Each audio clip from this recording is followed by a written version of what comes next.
আজ শেয়ার করছি ভীষণ মজাদার চিড়ের কাটলেট রেসিপি, যেটা চাইলে আপনারা বিকেলের নাস্তা কিংবা রমজান মাসে ইফতারিতেও রাখতে পারেন।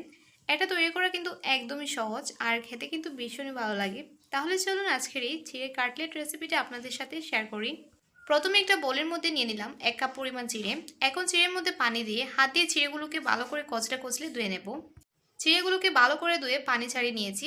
এই যে দেখতে পাচ্ছেন চিড়েগুলো কিরকম ঝুরঝুরে হয়েছে। এখন চিড়েগুলোকে হাত দিয়ে এভাবে কচলে দিয়ে দিচ্ছি এর মধ্যে 1/2 কাপ পরিমাণ বেসন, কিছুটা পরিমাণ পেঁয়াজ কুচি, ক্যাপসিকাম কুচি, ধনেপাতা কুচি, আদা রসুন বাটা, চিলি ফ্লেক্স, আস্ত জিরে, গরম মশলা গুঁড়ো, মরিচের গুঁড়ো, ধনে গুঁড়ো, হলুদ গুঁড়ো আর দিয়ে দিচ্ছি পরিমাণ মতো লবণ। তারপর সব কিছুকে হাত দিয়ে ভালো করে মেখে নিচ্ছি। সব উপকরণগুলো ভালো করে মেখে নেওয়ার পর এখন এখান থেকে কিছুটা পরিমাণ ডো নিয়ে হাত দিয়ে এভাবে করে কাটলেটগুলো তৈরি করে নিচ্ছি। ঠিক একইভাবে আমি বাকি কাটলেটগুলো তৈরি করে নেব। চুলায় একটি প্যান বসিয়ে এর মধ্যে পর্যাপ্ত পরিমাণ তেল দিয়ে ভালো করে গরম করে নিয়েছি। এখন এর মধ্যে একে একে তৈরি করে রাখা কাটলেটগুলো দিয়ে দিচ্ছি। কাটলেটগুলো তেলের মধ্যে দেওয়ার সময় চুলার আঁচ কিন্তু মিডিয়ামে রাখতে হবে, নাহলে কাটলেটগুলো পুড়ে যেতে পারে আর ভেতরের দিকটা নাও হতে পারে।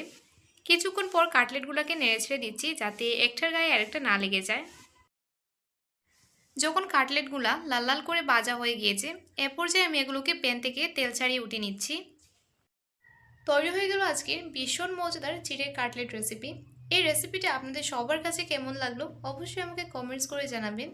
ভালো লাগলে আমার চ্যানেলটা সাবস্ক্রাইব করে পাশে থাকা বেল আইকনে প্রেস করে দেবেন। আজকের মতো এখানেই বিদায় নিচ্ছি। আবার দেখা হবে নতুন কোনো রেসিপি নিয়ে। ভালো থাকবেন সবাই। আল্লাহ হাফেজ।